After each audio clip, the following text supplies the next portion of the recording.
Bonjour, bonjour à tous, bienvenue en ce lundi 17 octobre. J'espère que vous avez la forme. On commence un petit peu ce début de semaine en bonne compagnie, puisque c'est moi aujourd'hui. Sous-entendu, avec Jérôme, c'est pas forcément une bonne compagnie. Quelle mauvaise foi, quelle mauvaise foi. Et non, donc voilà, je vous retrouve en ce lundi matin pour discuter et débriefer de l'actualité tech, puisque c'est le mug.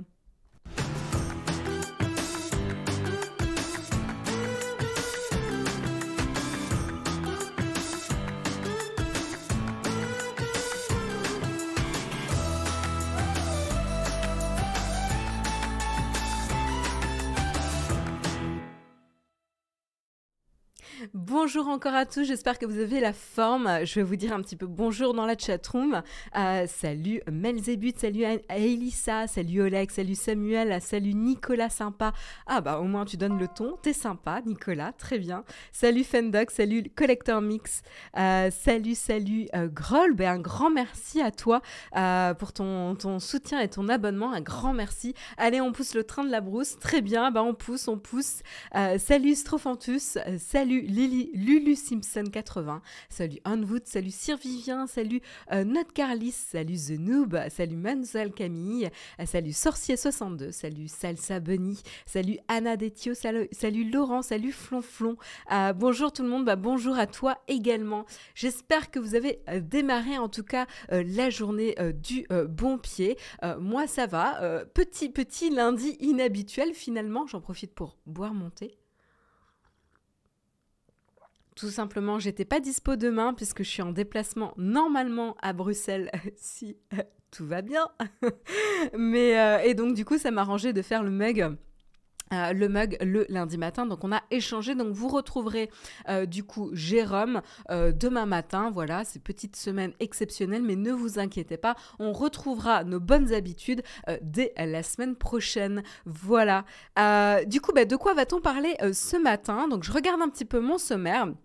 Alors, on va parler un petit peu des allers-retours d'Elon Musk, parce qu'il dit une chose et ensuite il dit son contraire, ce qui commence à devenir un petit peu une habitude et un petit peu agaçant chez le très cher monsieur, puisqu'il a il avait envoyé une lettre au Pentagone évoquant qu'il souhaiterait plus d'aide et qu'il ne pouvait pas continuer à continuer son soutien et son aide à l'Ukraine. Alors, vous le savez, on en avait déjà discuté, il donne des kit Starlink pour assurer la connexion Internet, ce qui est assez stratégique évidemment sur le terrain pour pouvoir coordonner les efforts de l'armée ukrainienne contre la guerre, dans la guerre contre la Russie, la guerre avec la Russie, puisqu'ils se sont fait envahir, évidemment.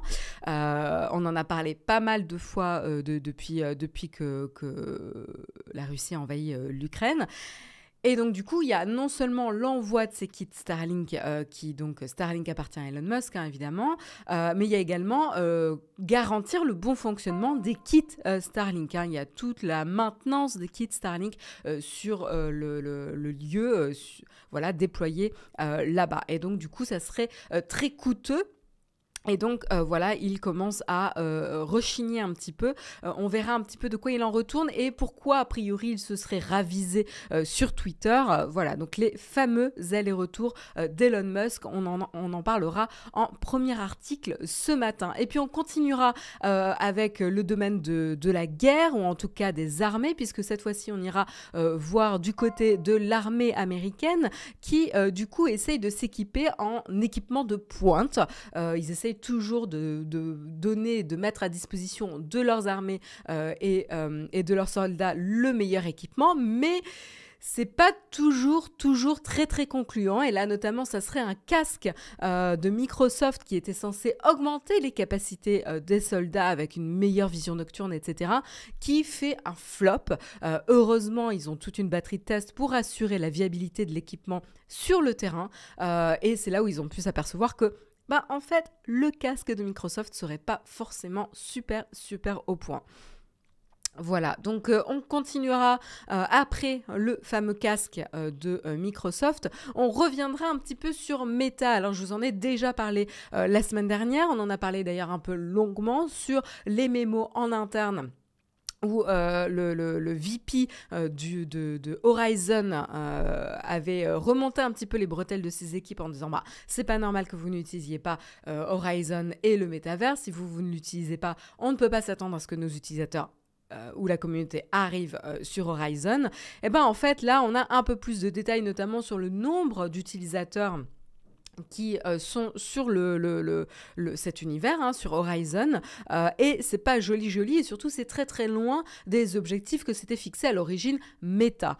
Donc on reviendra un petit peu plus en détail sur les nombres réels et comment ils ont revu leurs objectifs à la baisse en termes de nombre d'utilisateurs d'ici la fin de l'année.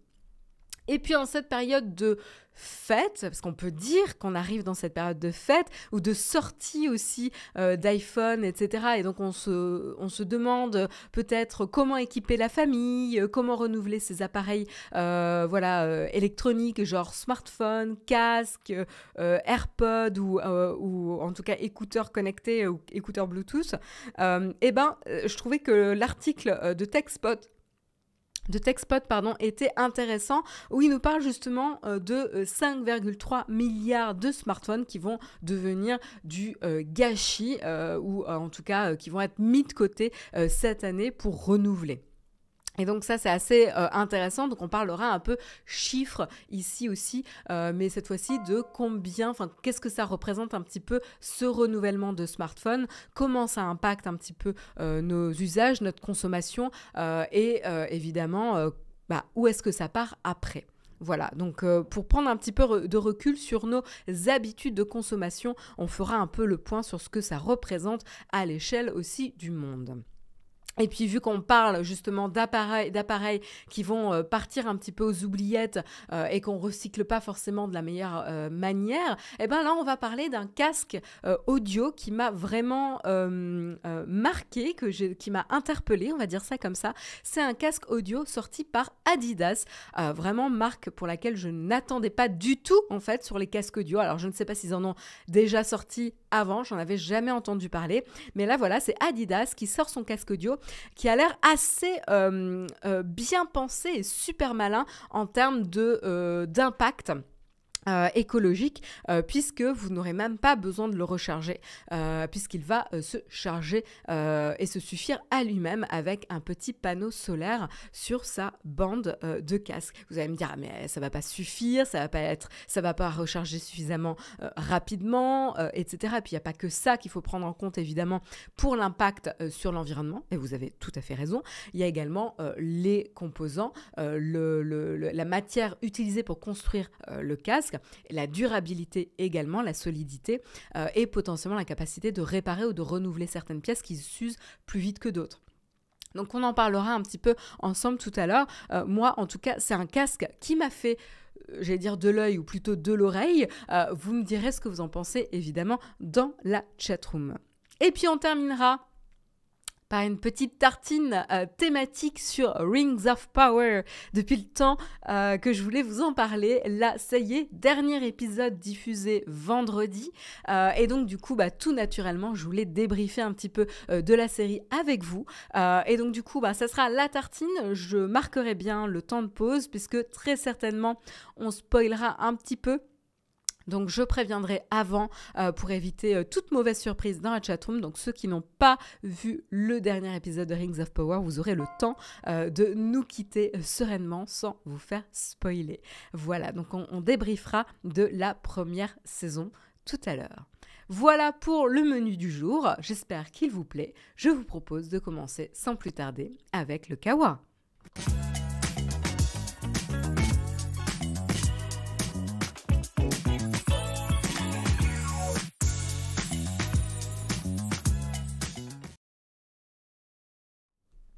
Et voilà, on commence avec le Kawa et les actualités tech du jour. Mais juste avant de commencer, je vais en profiter pour remercier les personnes qui nous soutiennent quand même, qui soutiennent l'émission. Donc un grand merci à Vluna qui a renouvelé son abonnement. Un grand merci pour ton soutien. Je remercie également à le bûcheron MTB qui a offert un abonnement. Donc un grand merci à toi. Ça permet à d'autres personnes qui viennent de nous rejoindre et qui ne connaissent pas trop de profiter des avantages de l'abonnement. Un grand merci pour ton soutien. Un grand merci également à Urban Watch, à Jean-Jacques et à Néo9256 également pour leur soutien, qui ont renouvelé leur abonnement. Ça fait chaud au cœur et puis surtout, ça nous permet de continuer l'aventure et de pouvoir passer du temps à vous parler de l'actualité tech, débriefer ensemble et avoir votre perspective. Un grand merci également à l'abeille pour avoir et à Téteuse. Arrêtez, il faut que je commence l'émission.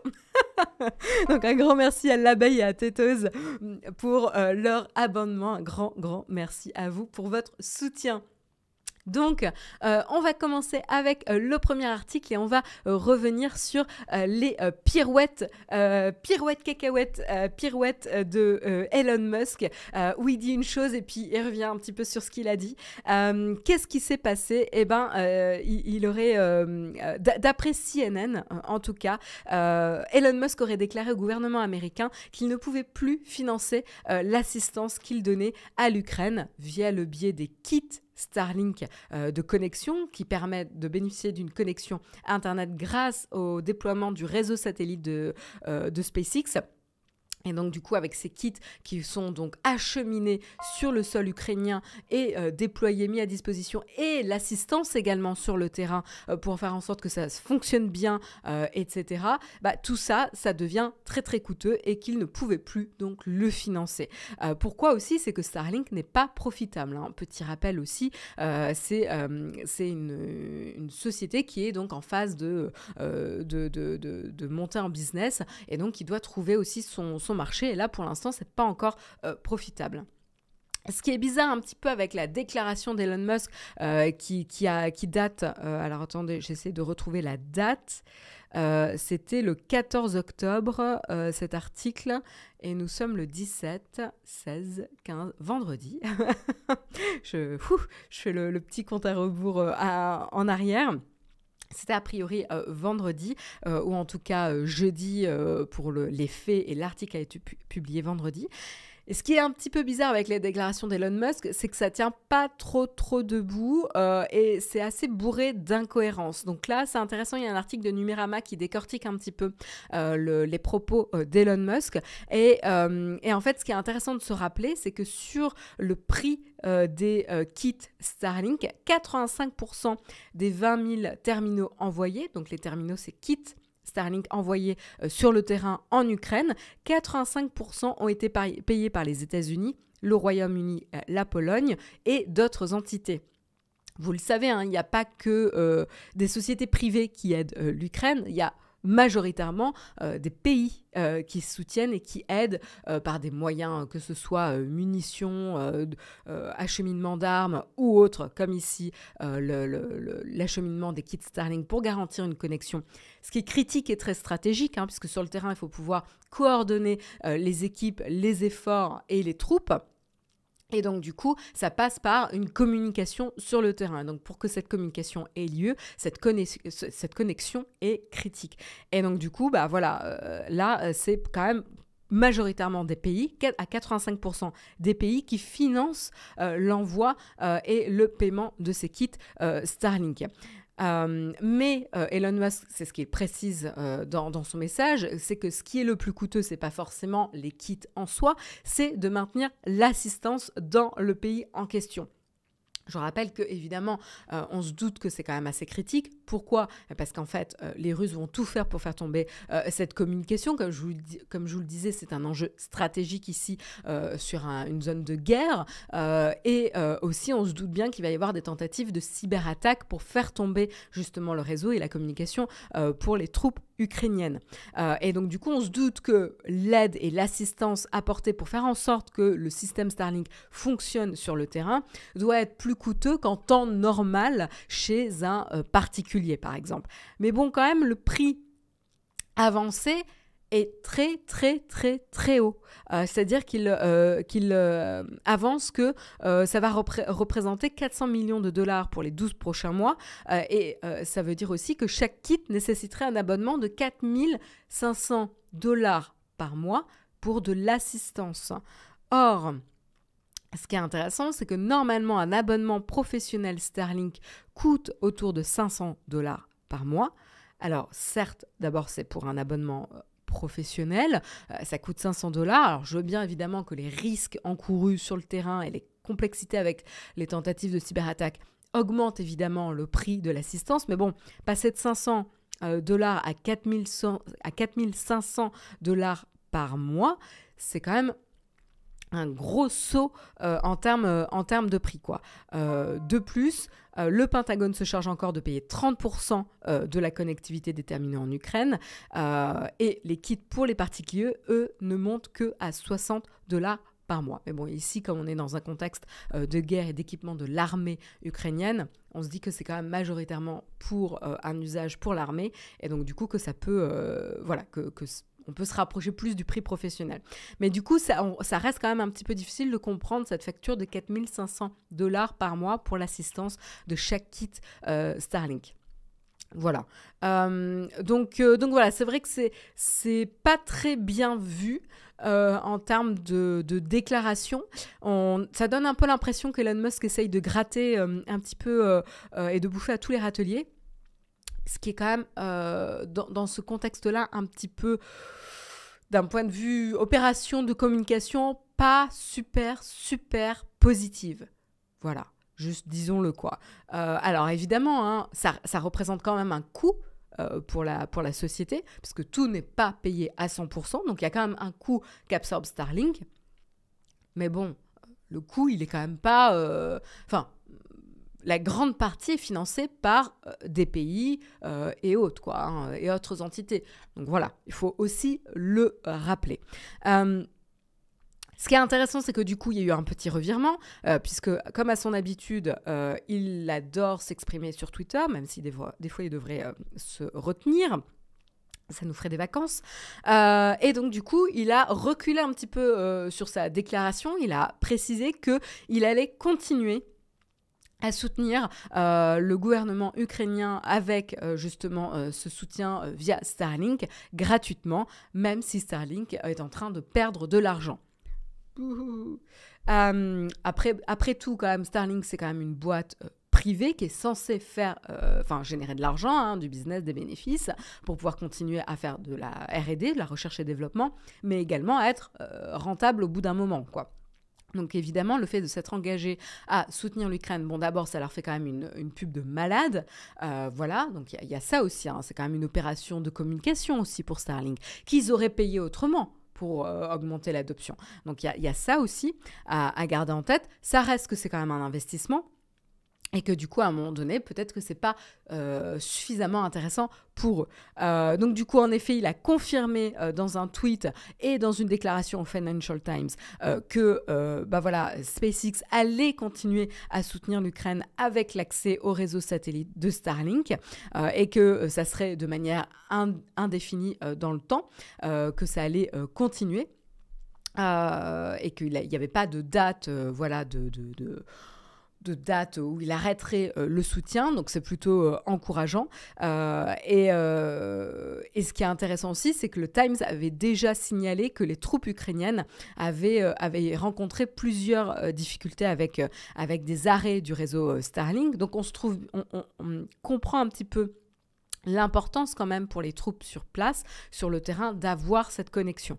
Et donc du coup, il disait notamment le fait d'avoir eu ces difficultés avec le réseau Starlink, ça avait mené à des pertes de communication catastrophiques sur le terrain et sur la ligne de front, notamment, ce qui est vraiment, comme disait l'article, catastrophique ici pour les troupes, pour la réactivité, pour la coordination des efforts sur place, quoi. Voilà, qu'est-ce que je peux vous dire de plus ? Voilà, on a fait le tour. Ce qui est intéressant aussi, c'est que le Pentagone, de son côté, on se doute qu'ils n'aiment pas trop la pression qu'émet Elon Musk sur le gouvernement américain, surtout quand on voit à quelle hauteur il contribue au financement de Starlink et que du coup, ça fait quand même une pub de tous les diables. D'ailleurs, je crois que Jérôme en parlait. Ça leur fait quand même une sacrée pub pour Starlink sur cet usage.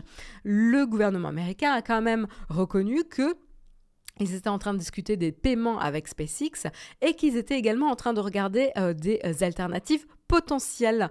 Bien sûr, Évidemment, merci. Voilà, Starlink, il le précise, n'est pas le seul système qui permet de garantir une connexion sur le terrain. On n'a pas attendu Starlink pour avoir besoin de cette connexion sur le terrain et de garantir la communication des troupes.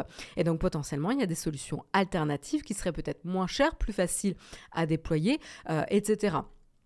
Donc ça ne veut pas dire qu'ils vont changer, mais je trouve ça bien qu'ils remettent Starlink aussi à leur place, SpaceX à leur place, en disant que voilà, ils ont proposé de soutenir. Maintenant, voilà, ça représente tel coût. Potentiellement, il y a des alternatives plus intéressantes. Donc voilà.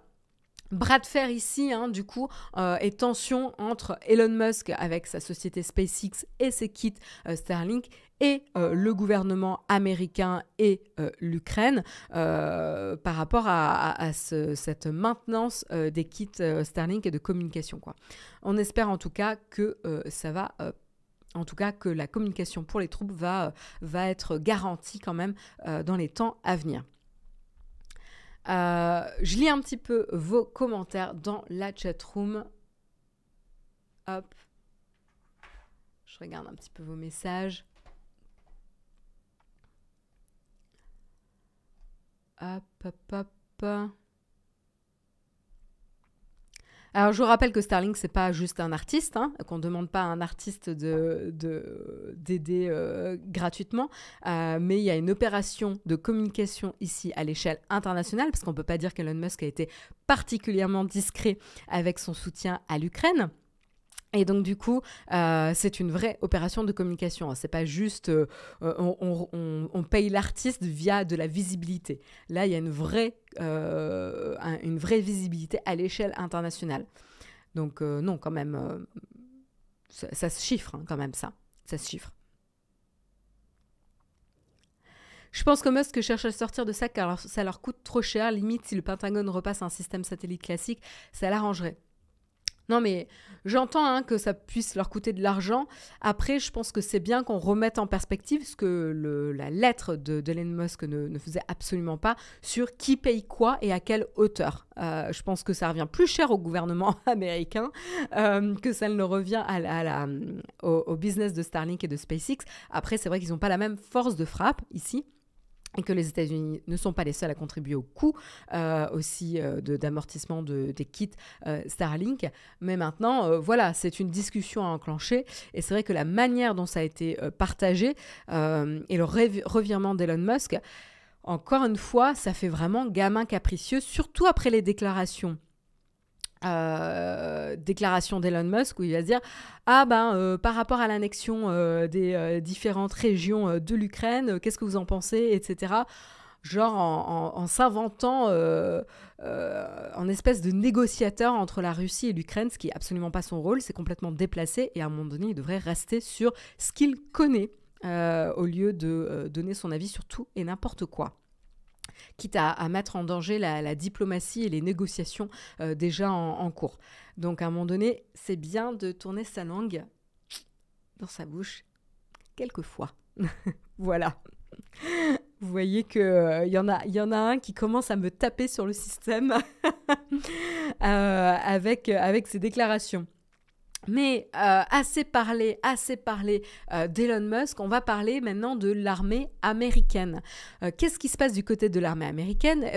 Comme toute armée, ils essayent de rester à la pointe des équipements pour pouvoir donner les meilleurs outils, le meilleur équipement à leurs soldats. Encore une fois, c'est un avantage stratégique ici aussi dans les différentes zones auxquelles ils peuvent intervenir, d'être équipés comme il se doit.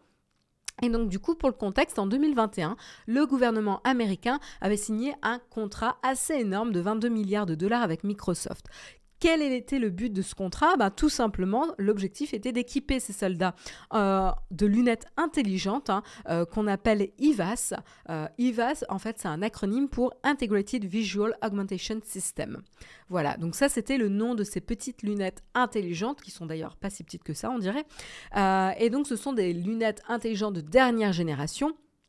Qu'est-ce qu'elles permettent en tout cas, ces lunettes ? En gros, elles permettraient une vision nocturne en haute définition, avoir des caméras thermiques, indication en temps réel sur la position de l'ennemi. Donc, on comprend un petit peu pourquoi l'état-major américain serait séduit par un investissement dans un tel équipement pour pouvoir faciliter les interventions des équipes de nuit et sur le terrain et garantir un peu plus leur sécurité et le bon ciblage des cibles aussi.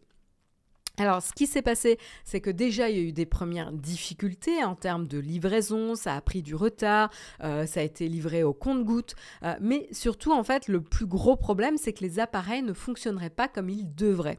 En effet, donc l'armée, heureusement, impose 6 tests pour éprouver un petit peu l'équipement et valider ou non l'usage de ces équipements en conditions réelles et sur le terrain avec leurs soldats. Heureusement, d'ailleurs, qu'ils ont ce processus de test. Et donc, du coup, ils ont ces 6 tests de base qu'ils imposent à tout type d'équipement avant même de songer à l'utiliser donc en conditions réelles. Et là, lors de ces 6 tests, en fait, il y en a quand même 4 sur 6 qui ont échoué. C'est quand même pas un super bilan. Alors, quels sont un petit peu les retours sur ces IVAS, ces lunettes intelligentes? C'est que d'abord, elles ont été jugées trop lourdes et inconfortable, à tel point qu'elle nuit carrément à la mobilité des soldats. C'est quand même problématique. Je veux dire, c'est un truc que tu portes sur la tête. Donc, a priori, tu devrais... ça ne gêne pas tes bras, ça ne gêne pas tes mains ou tes jambes. Mais le problème, c'est qu'elles sont tellement lourdes et difficilement manipulables qu'en fait, ça gêne vraiment la mobilité des soldats. Premier point. Ensuite, elles réduisent considérablement le champ de vision. Alors, ça, c'est un problème connu, notamment des lunettes de réalité augmentée ou de réalité virtuelle, où en fait, le champ, il est relativement limité. Mais ça, en fait, pareil, sur le terrain, c'est problématique. Tu veux limiter les zones aveugles, du coup, pour pouvoir être réactif et anticiper qu'est-ce qui va se passer autour de toi. Donc, réduire le champ de vision, c'est quand même très problématique pour des soldats sur le terrain. Et enfin, cerise sur le gâteau, parce qu'il n'y avait pas que ça, c'est que l'engin, donc les lunettes intelligentes ici, produisent une lueur caractéristique ici. C'est-à-dire que ces lunettes peuvent être visibles à plusieurs centaines de mètres de distance. On peut imaginer dans le contexte d'une intervention de nuit, ou même pas de nuit, mais voilà, la luminosité, où cette lumière, du coup, serait visible, en quoi c'est problématique quand même. Je veux dire, ça paraît tomber sous le sens, mais a priori, pas forcément. Donc voilà. Donc carrément, y a un des soldats qui a dit « cet appareil nous aurait fait tuer sur le terrain ». Parce qu'en fait, on pouvait repérer à plusieurs centaines de mètres les soldats qui les portaient, donc ça donnait la position des forces américaines, et en plus ça empêchait de voir très bien, ça réduisait le champ de vision, et en plus ça impactait aussi la mobilité des équipes. Donc ça, c'est vraiment problématique. Alors en effet, il y a Jérôme qui nous rappelle très gentiment d'ailleurs qu'à l'époque du Moyen-Âge, où Jérôme dit carrément à son époque, on portait un homme en acier avec 2 trous pour les yeux. Et donc là, en termes de champ de vision, c'était pas non plus génial. Voilà. Donc voilà un petit peu pour le retour sur ces lunettes intelligentes. Évidemment, il y a un porte-parole officiel de l'armée qui a déclaré que le programme avait rempli la plupart des critères d'évaluation. 1, 2, 3, évaluation, j'ai réussi. Voilà, donc bon, a priori, ils ne sont pas non plus fermés à l'idée de continuer le projet et le contrat, mais il a quand même admis qu'il y avait plusieurs points identifiés sur lesquels l'IVAS, donc ces fameuses lunettes intelligentes, ne répondaient pas aux attentes. Alors, qu'est-ce qui se passe maintenant? Donc, Microsoft, eux, ils ne sont pas vraiment surpris. Ils avaient d'ailleurs un email où un employé expliquait justement que Microsoft s'attendait à avoir des retours négatifs et qu'ils allaient être négatifs parce que les améliorations avaient été jusqu'ici minimales. Donc, ils étaient un petit peu conscients des risques et des retours que l'armée allait partager un petit peu en amont. En tout cas, d'ici là, qu'est-ce qui se passe? L'armée attend encore 120 000 exemplaires qui devraient être livrés sous 10 ans. Donc, c'est pas terminé. Maintenant, quel est le délai de fournir un produit utilisable sur le terrain? j'ai pas le détail. Mais en tout cas, ici, Microsoft a quand même une certaine pression. Parce que s'ils échouent, ça pourrait quand même être un joli désastre industriel pour Microsoft quand même, un gros investissement en termes de recherche et développement, surtout qu'ils avaient été critiqués à l'époque pour prendre un contrat pour l'armée américaine par des employés qui s'étaient exprimés contre, justement. Ils ne voulaient pas travailler pour le secteur militaire et donc du coup, si le contrat est jugé annulé ou ne remplit pas les critères qui étaient estimés dans les clauses pour être utilisé sur le terrain, ça sera une grosse perte pour Microsoft. Donc, stay tuned là-dessus. On vous tiendra au courant si on a plus d'informations dans les temps à venir. Mais pour l'instant, ça sent pas très bon pour Microsoft ici sur ces lunettes intelligentes. Je lis un petit peu vos commentaires. Technisavoir qui troll Jérôme. À ton époque, Polo Home. Cute XX, tu résumes bien ce qui s'est passé. L'armée américaine ne voit pas les ennemis, mais les ennemis, eux, les voient. Tout à fait, c'est à peu près ça, ouais.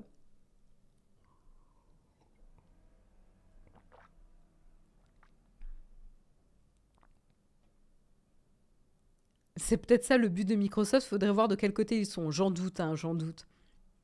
Mais après, c'est le type d'appareil qui nécessite pas mal de temps de développement. On le sait d'ailleurs, la taille de ces casques est un vrai enjeu. Rappelez-vous, il y a quelques années, c'était des trucs énormes, quoi. Et donc, en plus, vous étiez dans une condition où vous étiez tranquillement chez vous dans votre salon à les utiliser. Là, on est vraiment en condition extérieure, sur le terrain, où potentiellement, il y a du sable, il y a de la pluie, il y a de la boue, donc il faut garantir que ça continue à fonctionner.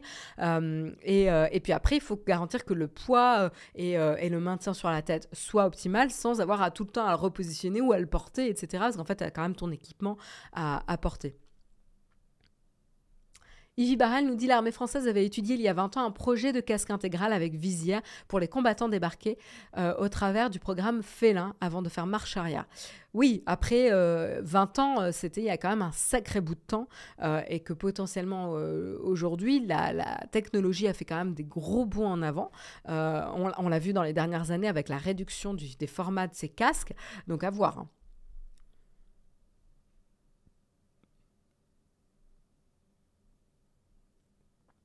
Oui, voilà, Anna Détio, tu nous dis, s'ils arrivent à augmenter la plage de vision et à miniaturiser suffisamment, ça va être cool quand on en verra la couleur. Tout à fait, je pense que ça peut être un vrai avantage sur le terrain. Parce qu'en effet, la promesse, c'était quand même vision nocturne, caméra thermique, etc. Donc c'est quand même assez intéressant pour les forces sur place, quoi. Donc voilà pour les casques Microsoft. Je vous propose de continuer du coup en prenant des nouvelles. Alors, c'est pas des nouvelles, mais en faisant un petit point nombre pour Meta. Alors, on avait parlé la semaine dernière notamment des problèmes que Horizon avait sur le fait que les employés n'utilisaient même pas le produit sur lequel ils travaillaient et qu'ils développaient et que du coup, ils s'étaient un peu fait remonter les bretelles via un mémo interne. Publié par le VP de Horizon et du Metaverse. Et du coup, là, c'est intéressant parce que là, j'ai un article de Fox Business avec des chiffres qui ont été communiqués en ligne. Voilà, donc pour rappel, ça fait à peu près 1 an finalement que Mark Zuckerberg avait changer la marque de Facebook pour le transformer en Meta, pour avoir un grand groupe qui regroupait à la fois Facebook, Instagram, le métaverse, et ils avaient donc un petit peu pivoté sur leur focus avec un vrai pari de développer donc le métaverse et de gagner des utilisateurs, etc. Ils s'étaient fixé des objectifs, l'objectif notamment de 500 000 utilisateurs mensuels, utilisateurs actifs mensuels d'ici la fin de l'année 2022. Où est-ce qu'on en est aujourd'hui? Eh ben, on en est à moins de 200 000 d'après les informations du Wall Street Journal. Donc là, voilà, ça vous donne un petit peu une échelle. Alors après, 500 000, c'est ambitieux. Ça reste très, très ambitieux pour quelque chose, pour un usage qui n'est pas grand public. Je veux dire, c'est un nouvel usage. On ne peut pas vraiment le comparer notamment au nombre d'utilisateurs mensuels actifs de Facebook et Instagram, qui eux sont aux alentours de 3,5 milliards. Voilà, c'est quand même énorme. Mais bon, eux, ils sont établis, ça fait déjà plusieurs années. Ça reste du réseau social. On a parlé de nombreuses fois de l'avantage d'Instagram de communiquer via des images, et donc du coup qui est plus universel, qui a une portée plus universelle que des messages textuels type Twitter, où il faut parler la langue du tweet pour pouvoir comprendre et interagir. Mais quand même, et donc du coup là, voilà, attention donc à comparer les scores et le nombre d'utilisateurs actifs mensuels de Facebook et Instagram au métaverse, mais voilà, quand même, il faut bien comprendre la différence entre l'objectif qui était défini de 500 000 utilisateurs actifs mensuels à la réalité qui est donc de moins de 200 000 utilisateurs actifs mensuels. Et donc du coup, en conséquence, Meta a revu ses objectifs à la baisse. Assez logique aussi, hein, pour pas non plus complètement démotiver les équipes, parce qu'en fait, il y a un effet que quand tu sais qu'on est en octobre, qu'il y a moins de 200 000 utilisateurs actifs mensuels et que ton objectif était de 500 000, en fait, juste tu as envie de baisser les bras, quoi. Donc, du coup, de revoir un petit peu les objectifs, ça peut remotiver les équipes et ne pas avoir l'air d'une montagne infranchissable. Et donc, du coup, ils ont revu leurs objectifs à la baisse à 280 000 utilisateurs actifs mensuels.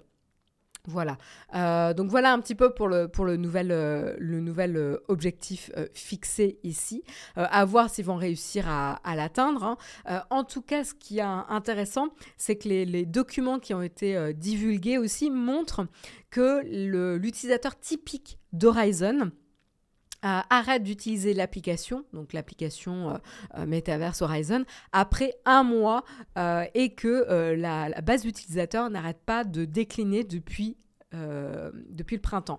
Donc ça, c'est vraiment plus inquiétant encore, c'est-à-dire que il y a une différence entre aujourd'hui, ils sont à moins de 200 000, mais ils ont une courbe de croissance en termes d'utilisateurs actifs mensuels qui est positive, c'est-à-dire qui continue à augmenter. Là, ce qui est beaucoup, beaucoup, beaucoup plus inquiétant, en fait, c'est que depuis le printemps, en fait, le nombre d'utilisateurs actifs mensuels ne cesse de décliner.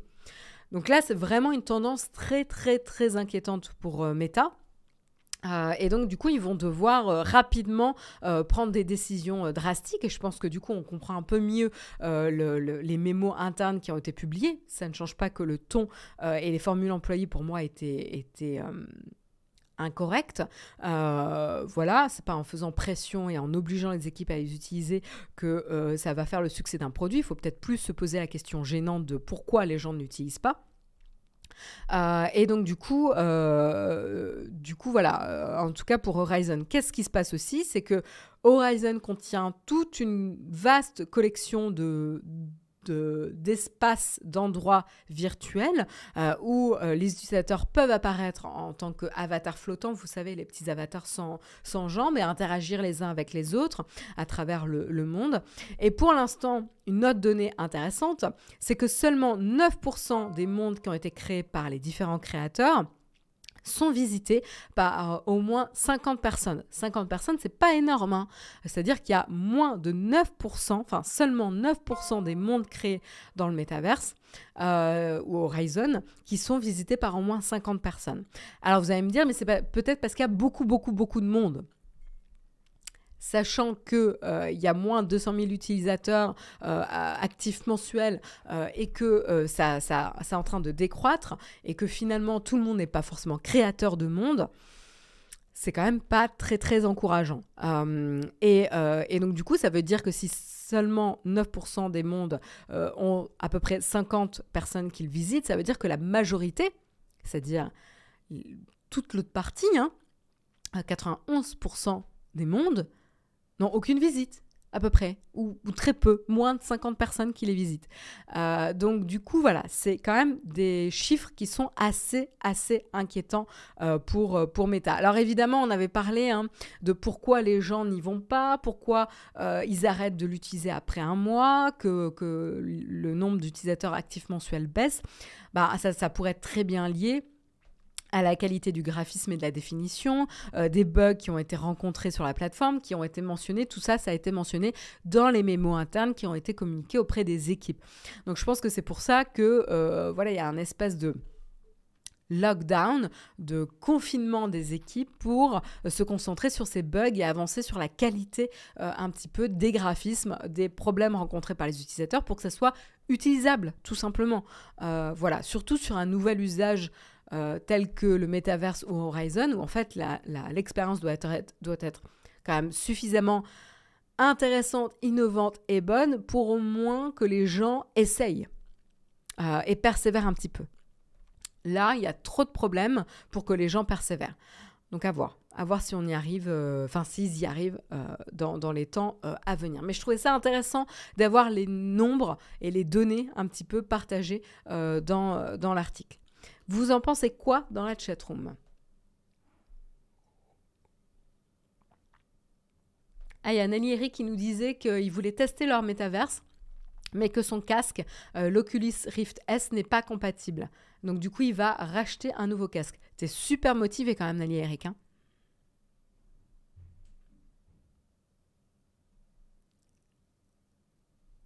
T'es super motivé. Alors, je lis un petit peu vos commentaires.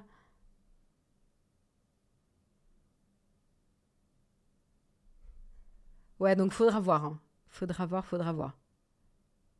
Ah, du coup, Nelly Eric, tu vas pas... Ah oui, tu disais, je vais pas racheter un nouveau casque. Merci de m'avoir corrigé. Oui, je me disais, quand même, c'est un gros investissement, ouais. Donc, en effet, toi non plus, tu vas pas en racheter. Je ne sais pas. Alors, c'est intéressant, Meidi DVD et Nico, vous dites, au-delà de la technique, quel est l'intérêt? Nico, tu dis, je ne sais pas s'il y a une demande pour ça.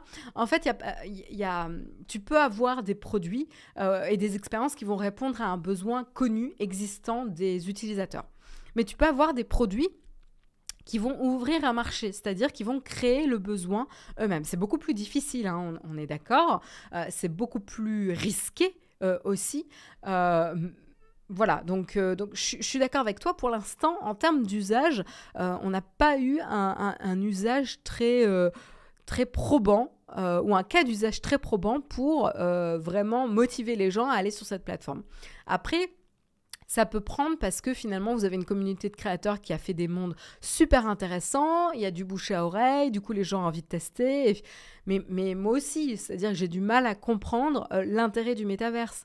En plus, passant mes journées à bosser sur ordinateur, autant vous dire que j'ai pas envie de passer le reste de ma journée à porter un casque de réalité virtuelle pour passer du temps virtuel avec des gens. Mais bon, les gens étaient... Enfin, rappelez-vous, avant l'ère des réseaux sociaux, la génération d'avant était tout aussi sceptique sur les réseaux sociaux. Voilà, et pourtant, pouvoir interagir avec des gens à l'autre bout de la planète qui partagent les mêmes centres d'intérêt que toi, c'est formidable. Ça a ouvert tout un nouveau pan, que ce soit culturel, de création, et donc avec tout ce qu'il y a de bon et de mauvais. mais il y avait quand même plein de possibilités, de nouvelles possibilités ouvertes. Donc peut-être que nous, pour l'instant, on ne le voit pas, mais on est un peu vieux con aussi, il faut le reconnaître. C'est peut-être pour ça. Donc moi, je suis quand même curieuse de voir si finalement il va y avoir un usage à un moment donné. Pour l'instant, j'ai du mal à me projeter. Ça ne veut pas dire que je suis dans la cible aussi. D'ailleurs, Manon le dit, hein, les jeunes seront la cible. Ils sont dans le réel et voudront se voir en dehors dans le virtuel. Pourquoi pas? Pourquoi pas? Donc voilà, en tout cas pour Meta et les petits chiffres donc inquiétants quand même qui confirment l'inquiétude finalement de Meta par rapport à leurs produits Horizon et le Metaverse. Et donc, on parlait de casques de réalité virtuelle, etc. On parlait même des lunettes intelligentes avec Microsoft. Mais qu'en est-il un petit peu de tous ces appareils électroniques qu'on commence à accumuler chez nous? Ce qui est intéressant, il y a un article de TechSpot qui fait un peu le point sur la quantité un petit peu d'appareils qu'on va avoir, qui vont être un peu mis au rebut. Et notamment, ils nous informent plus précisément sur les smartphones. Et ils disent notamment 5,3 milliards de smartphones vont devenir du gâchis, du rebut cette année. C'est quand même assez impressionnant. Moi, je ne me rendais pas compte un petit peu de ce que ça pouvait représenter. Et pourtant, même lorsque certains pays ont ralenti leur fréquence de renouvellement de smartphones, d'ailleurs, il y a pas mal de pays comme la France, etc., où je pense qu'en termes de taux de renouvellement, c'est beaucoup moins fréquent qu'avant. Et donc, du coup, quelques chiffres encore ici. On sait qu'aujourd'hui, il y a 16 milliards d'appareils de smartphones ici que les gens ont, voilà, qui sont possédés à travers le monde.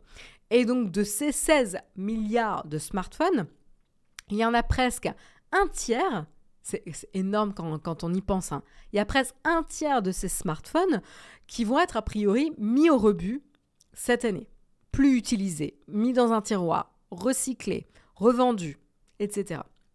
Alors, vous allez me dire, si c'est revendu, ça veut peut-être dire que quelqu'un d'autre va pouvoir l'utiliser après, potentiellement.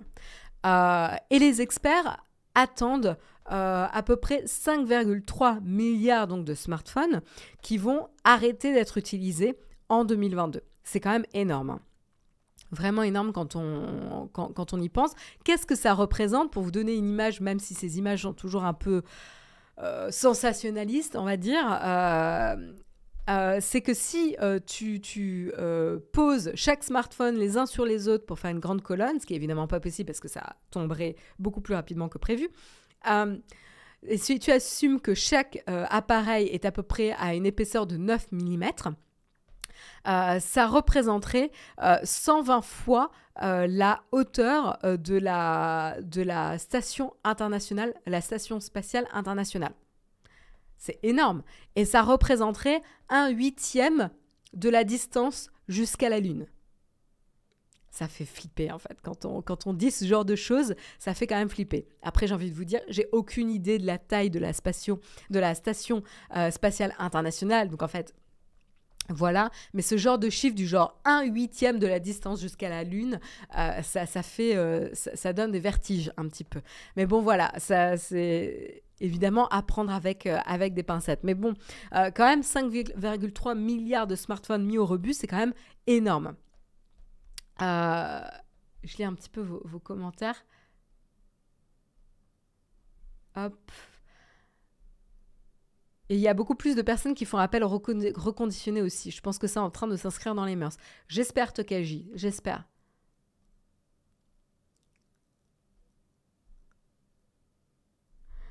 Jérôme qui dit à son époque, on faisait des joutes, on communiquait avec des pigeons voyageurs et des signaux de fumée et on mangeait faisandé. On n'a pas besoin de tous vos trucs modernes, c'était mieux avant. Le vieux con en action.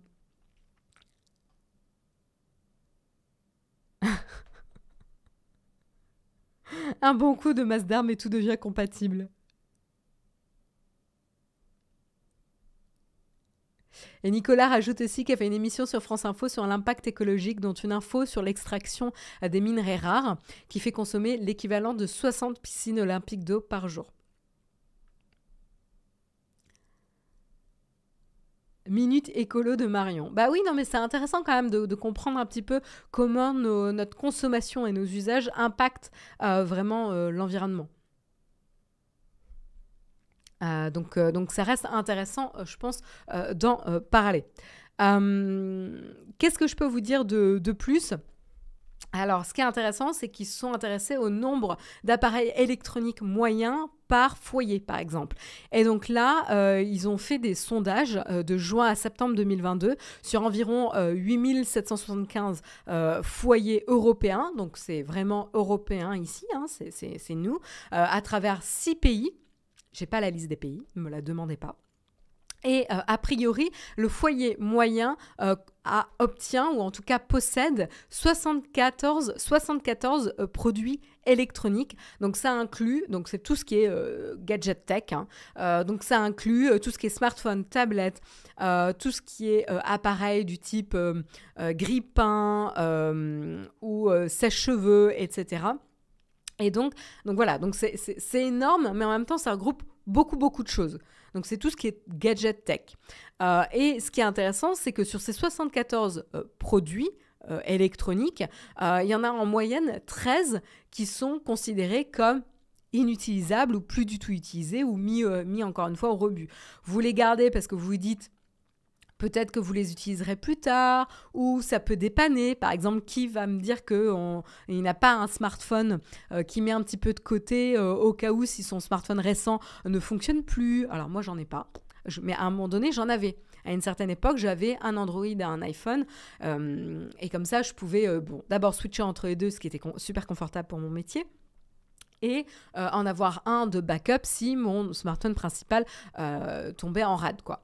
Donc il y a ça, on a ce genre de comportement ou par exemple avoir deux paires d'écouteurs Bluetooth parce qu'on se dit, ah bah mince, si j'en perds un, j'ai plus d'écouteurs Bluetooth et maintenant c'est devenu vraiment un appareil indispensable pour moi.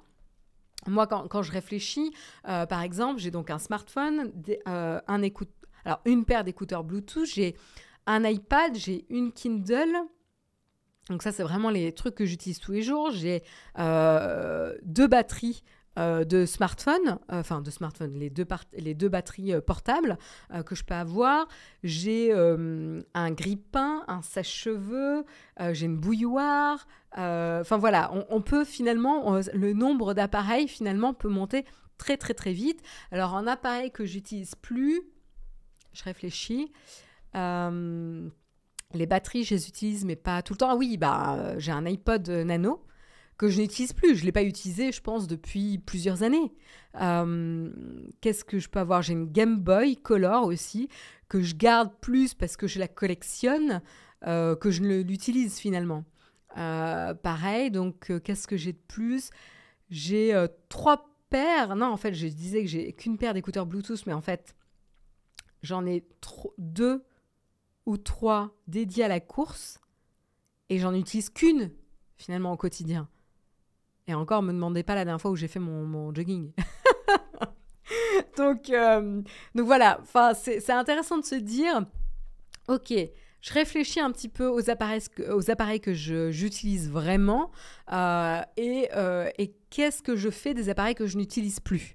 Et donc du coup, voilà, on a les top...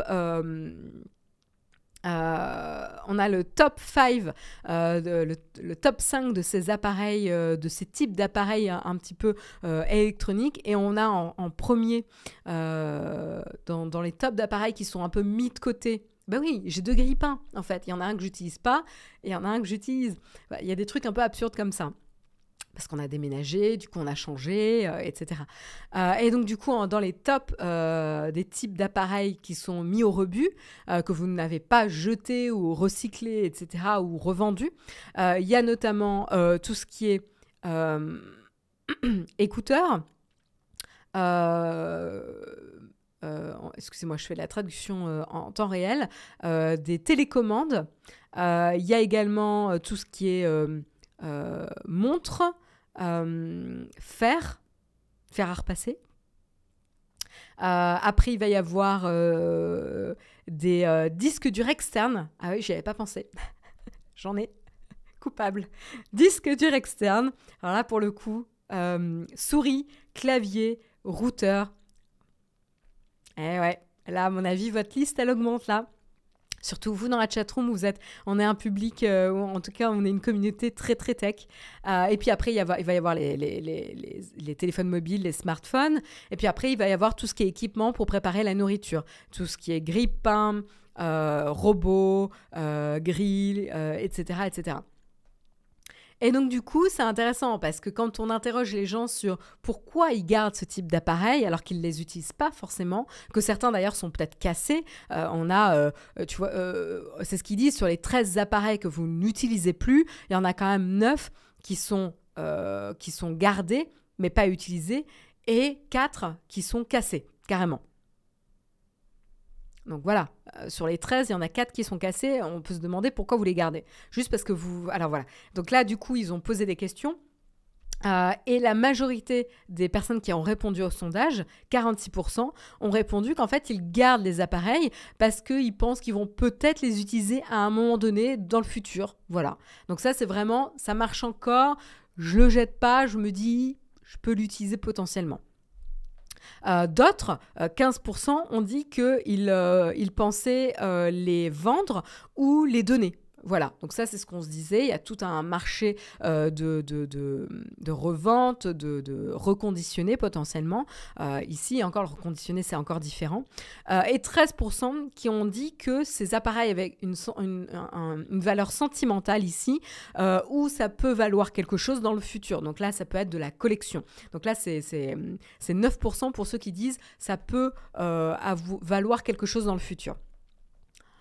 Et moi, au final, par exemple, la Game Boy Color, c'est parce que je trouve ça cool. Mon iPod Nano, en effet, c'est une valeur sentimentale, donc je ne veux pas m'en séparer. Mais voilà. Et il y a quand même 7% de ceux qui ont répondu au sondage qui disent tout simplement ne pas savoir comment se débarrasser de ces appareils électroniques de manière adéquate. Donc en fait, du coup, ils les gardent, quoi. Donc du coup, est-ce que vous, dans la chatroom, est-ce que vous avez des appareils comme ça, que vous avez mis de côté et joué le jeu, jouez le jeu. Est-ce que vous avez des appareils électroniques, que ce soit donc les différents types, que ce soit des petits appareils électroniques genre écouteurs, télécommandes, ou que ce soit des petits équipements de maison, donc montres, fer, etc., ou des disques durs externes, etc. Est-ce que vous avez des choses comme ça que vous n'utilisez pas ?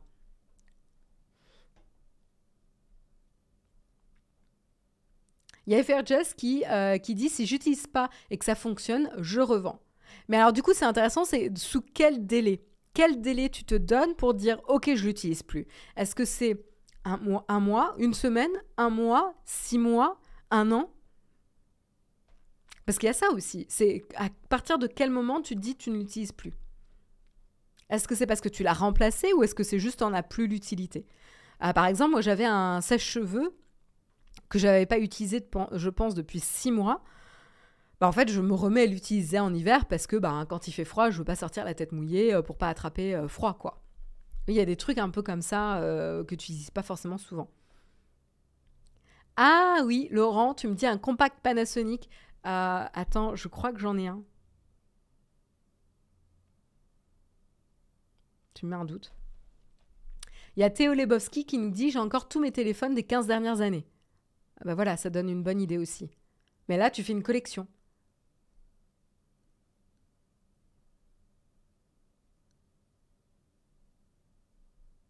Il y a Mick qui dit « Je regrette d'avoir balancé un IBM modèle M il y a une quinzaine d'années en pensant que c'était juste un clavier archaïque et encombrant. »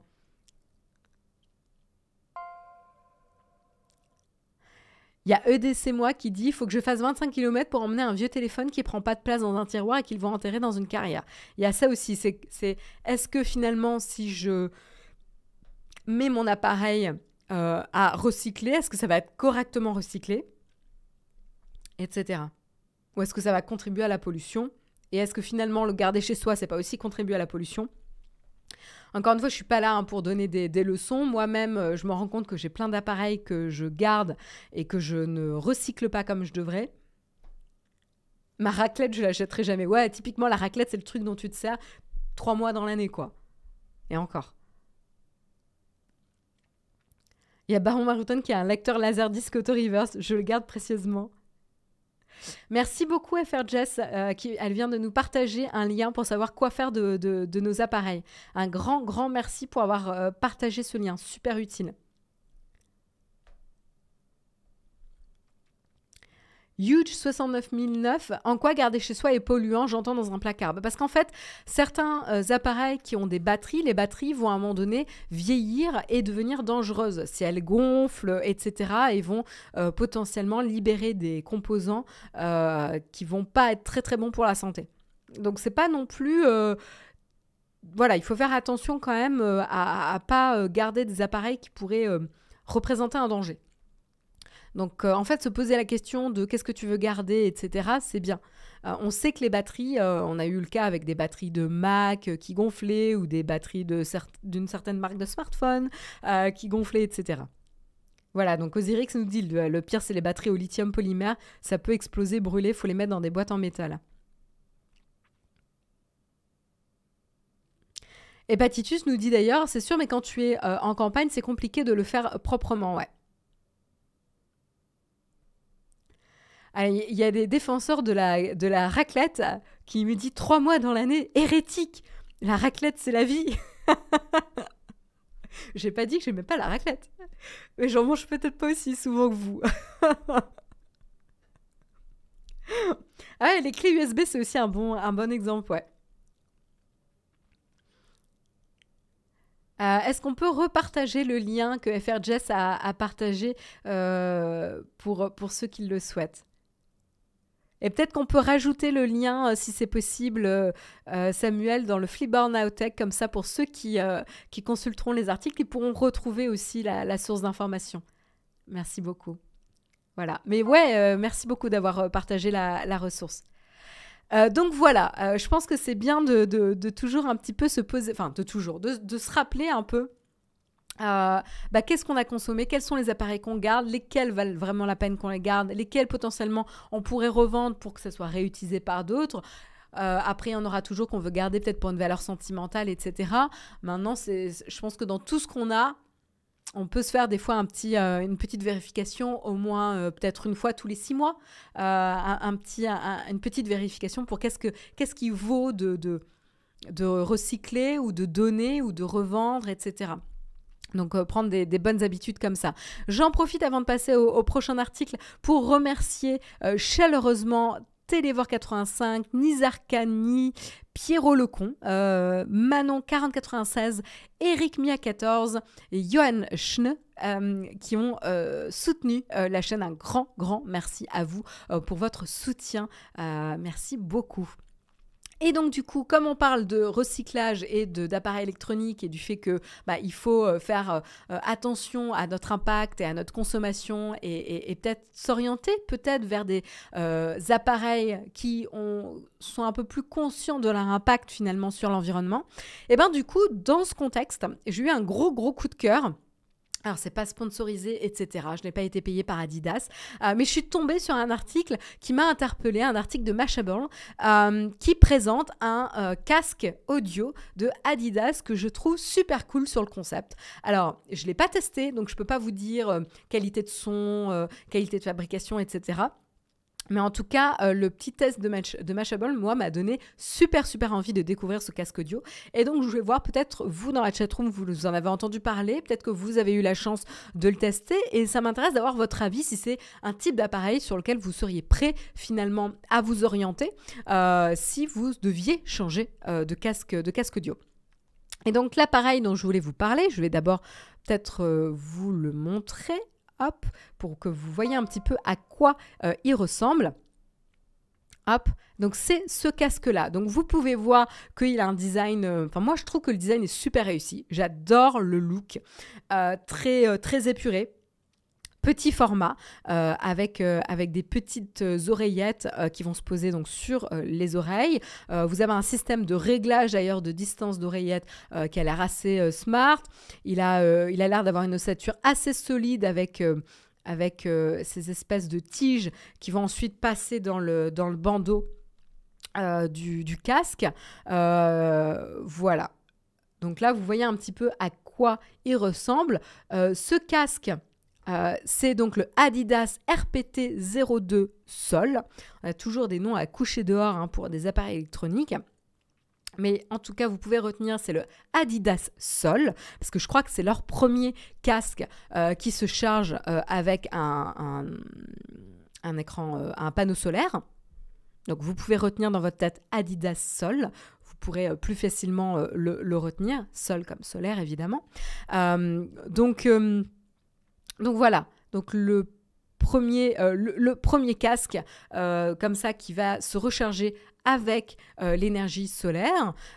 Et donc du coup là c'est intéressant, donc on peut se dire mais pourquoi Adidas va essayer de vendre un casque qui va durer potentiellement plus longtemps par rapport aux composants, qui va pouvoir avoir des pièces qui se changent parce que du coup ça va revenir moins cher parce que les gens vont moins renouveler souvent leur casque audio, ben en fait là c'est juste un positionnement de marque hein, que Adidas prend et le product manager Anders Olsson a déclaré d'ailleurs par rapport à ça que être une marque consciente, ce n'est pas juste par rapport au nombre de pièces que vous vendez, le nombre de produits que vous vendez, c'est aussi en créant une relation long terme avec le client. Et si le client voit vraiment comment ton produit va durer dans la durée, va continuer à être utilisé dans la durée, ils vont être plus amènes ou plus enclins à revenir vers Adidas encore et encore pour continuer à s'équiper parce que justement, il y aura une relation de longue durée qui s'est créée et donc tu n'as pas envie forcément de changer. Tu as confiance en la marque, tu sais que c'est de la qualité et donc tu vas y revenir potentiellement. Et donc du coup, c'est là qu'il dit toutes les marques aujourd'hui devraient se concentrer sur prolonger l'espérance de vie et trouver des matériaux qui sont bons pour la planète, pour ce type de produit, parce que sinon on va atterrir nulle part par rapport à la planète, par rapport aux enjeux environnementaux, etc. Donc voilà, donc là évidemment il y a un positionnement de la marque Adidas qui est très très fort. Et donc, du coup, par rapport à ce positionnement, il raconte que, du coup, les équipes se sont concentrées sur ces casques audio, sur 2 éléments principaux pour rendre ce casque audio, excusez-moi, l'article est en anglais, du coup j'ai un petit peu de mal là, avec la traduction dans ma tête, pour ce casque qui réduise son impact environnemental, c'est rendre ce casque durable en termes physiques, c'est-à-dire utiliser des matériaux qui sont suffisamment solides, durables ou renouvelables en changeant des pièces de rechange ou en pouvant l'entretenir de manière plus longue et également en utilisant des matériaux recyclés pour produire carrément le casque. Et donc du coup, ils ont fait une analyse, c'est que s'ils arrivent à doubler le temps de vie d'un casque audio de par exemple 2 à 4 ans, et ben du coup ça a vraiment un fort impact sur les émissions de CO2. Et ça veut dire aussi moins de production d'éléments ou de casques en tant que tels. Potentiellement des éléments changeables, interchangeables, mais moins de casques en eux-mêmes. Et donc du coup, ce casque, a priori, il est léger, il a du style et il est solide. La personne qui les a testés, la journaliste chez Mashable, a même essayé de les faire tomber, de marcher avec sous la pluie, etc. Et elle affirme qu'a priori, ils ont quand même un bon look et ils continuent à avoir un très bon son. Ils sont IPX4. Donc ils vont pouvoir résister à être aspergés par de l'eau. Ils ont les petites oreillettes qui sont amovibles. Donc si vous avez besoin de les changer parce qu'elles s'usent, etc., vous allez pouvoir en racheter. Vous avez également les petites oreillettes et le headband, le petit coussinet pour la tête qui s'enlèvent et qui sont lavables. Vous pouvez les passer en machine et donc comme ça s'entretient et ça se lave un peu plus. Je trouve que l'idée est vraiment chouette et donc vous pouvez les remplacer parce que c'est généralement ce genre d'éléments qui s'usent le plus, que ce soit le frottement avec le crâne sur le petit arceau ou les petites oreillettes ici qui vont avoir le frottement avec les oreilles qui va les user, ça part un joli look, etc. Donc ça vous allez pouvoir en racheter et ça c'est assez efficace, enfin assez utile quoi. Ils ont donc cherché également à trouver des matériaux qui vont émettre le moins de CO2 possible. 87% du plastique qui est utilisé dans ce casque audio viennent de plastique recyclé et il n'y a que des parties qui ont besoin d'une meilleure résistance, d'une meilleure solidité qui, elles, vont utiliser du plastique neuf potentiellement. Voilà. Et en termes de recharge, donc la fameuse notion de panneau solaire sur le casque, sur le headband, le petit, je ne sais plus comment ça s'appelle, sur je perds mes mots ce matin, excusez-moi. Donc voilà, vous allez avoir un panneau solaire imprimé. Donc ce panneau solaire, il est produit en fait par une société suédoise. Oui, c'est ça. Excusez-moi, j'ai toujours un doute entre Suisse et Suède en anglais. mais c'est bien par une société suédoise qui s'appelle Powerfoyle. Et donc, du coup, là, ce qui est intéressant, c'est que les bons en termes d'avancées technologiques ont permis d'avoir un coût d'impression de panneaux solaires réduit, d'optimiser aussi la quantité d'énergie qui va être générée par le panneau solaire, et donc de faciliter également la production. Tout ça a permis et également la réduction de la consommation énergétique de ces types de casques audio. Tout ça a permis une application possible dans un casque audio. Moi, je trouve ça assez formidable.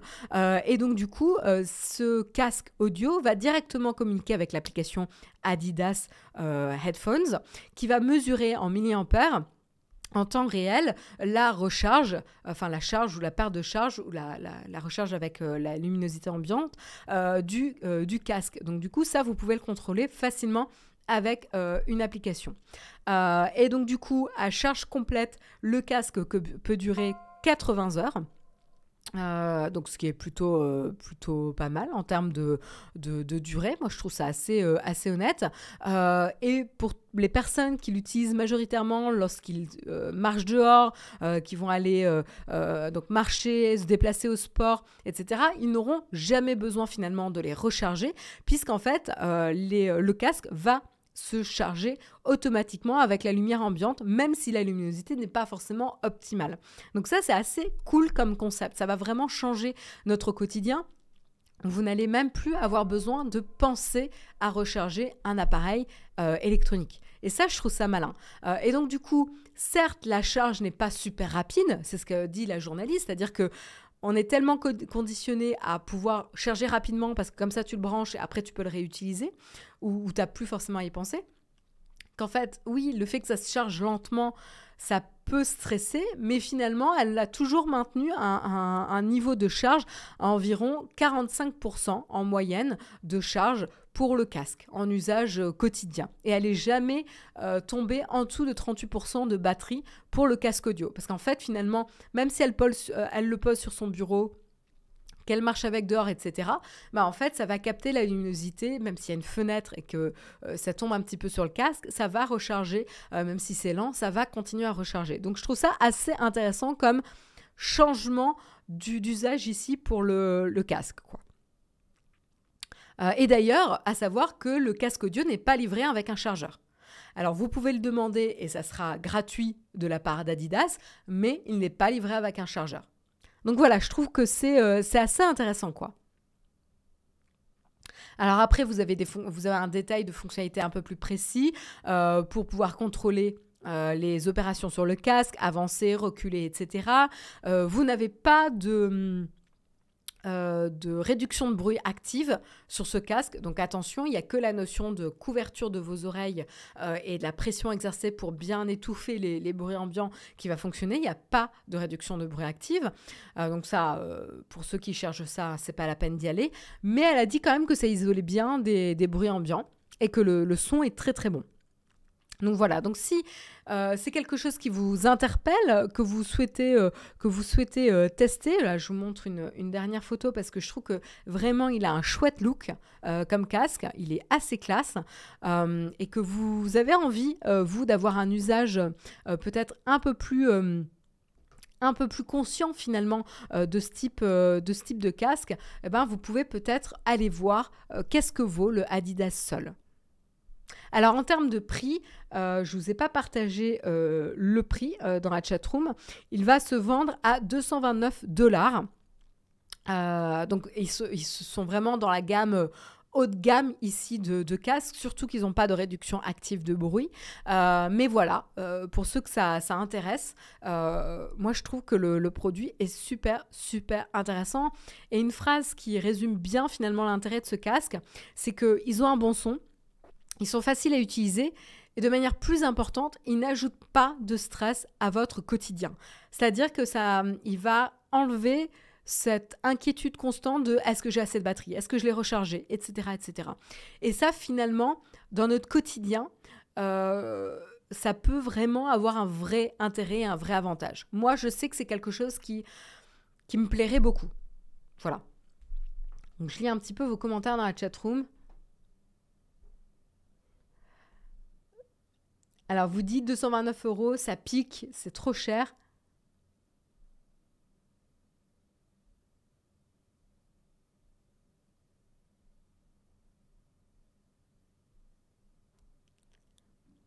Et dire que le Boss 700 est à 200 €. Voilà. Mais c'est le prix de lancement. C'est le premier casque Adidas que vous payez également la marque Adidas. Hein, il ne faut pas non plus se leurrer. Et ils ont vraiment une démarche de pouvoir le garder sur le long terme, quoi. Et de pouvoir renouveler, les petites bonnettes, enfin les oreillettes, etc. Alors, est-ce qu'il est déjà sorti? Je pense que oui. Alors, je ne sais pas s'il est disponible à l'achat en France. Je n'ai pas regardé. Il n'englobe pas les oreilles. Il se pose sur les oreilles. Tu fais bien de le préciser, Matavenge.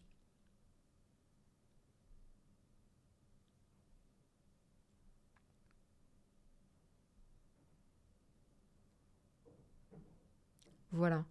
Je lis un peu vos commentaires.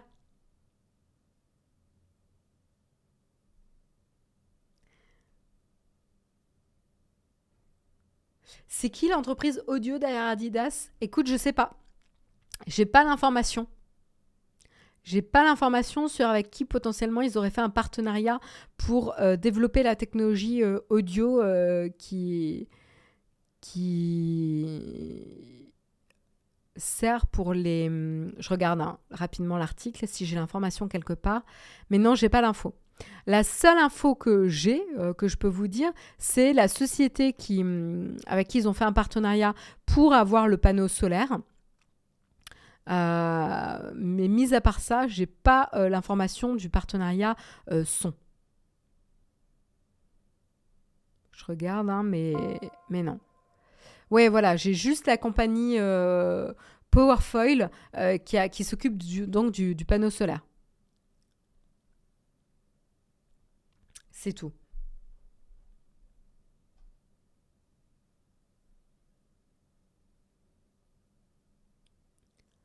Je regarde un peu.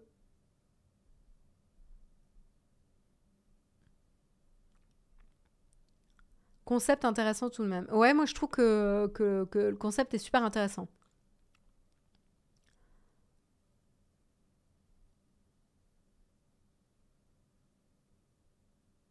Voilà. C'est important de savoir qui est derrière car la signature audio dépend du constructeur. Écoute, ouais, j'avoue, j'ai pas cherché. J'ai pas cherché. Je suis d'accord avec toi. Faudra voir, ouais. Faudra vérifier ça.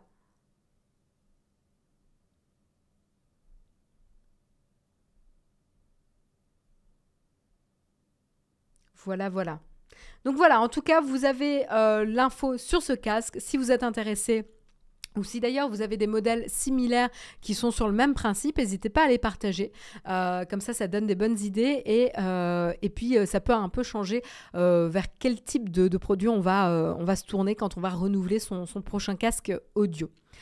C'est la fin de l'émission. Il est 9h18 déjà, je suis un petit peu à la bourre. Donc on va faire une petite tartine sur Rings of Power. Préparez-vous. Il faut que je trouve la tartine. Je trouve pas le générique. Ah, hop.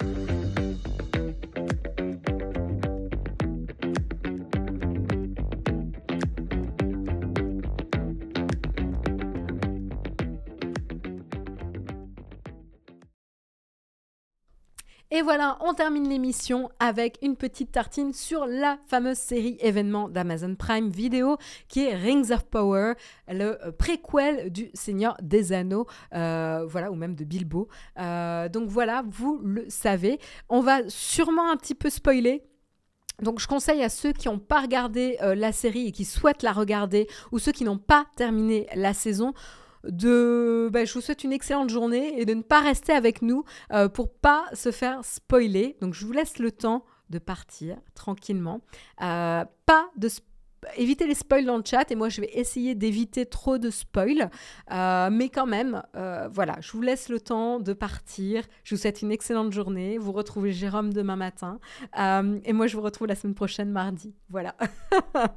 Et donc voilà, enfin 8 épisodes donc de Rings of Power, donc la série événement d'Amazon Prime Video qui nous a proposé donc de suivre le quotidien de personnages qu'on avait déjà vus dans Le Seigneur des Anneaux, hein, puisqu'on retrouve Galadriel, on retrouve mince, comment il s'appelle, on retrouve attendez, je suis pas une très très bonne à me rappeler les noms des personnages, hein, pour être honnête. Hop, on retrouve Elrond, voilà, quand même, Elrond. Que j'aime bien et tout. Donc on a Galadriel, Elrond qu'on connaissait déjà et plein d'autres personnages dont on avait déjà entendu parler dans Le Seigneur des Anneaux. Et donc on suit un petit peu le retour finalement de Sauron dans la Terre du Milieu, voilà, et qui il est potentiellement. Alors on n'a pas de réponse définitive, mais quand même un peu. Voilà. Elendil, ouais, mais Elendil, on l'avait pas vu, non, dans Le Seigneur des Anneaux, Elendil. Non. On en avait parlé parce qu'en fait, ils apparaissent sous une autre forme, mais non, on le voit pas, il me semble. Après, voilà, bon, je suis pas une experte, hein, je préviens, je suis pas une experte du Seigneur des Anneaux. Moi, j'ai lu, quand j'étais petite, Bilbo le Hobbit et le Seigneur des Anneaux.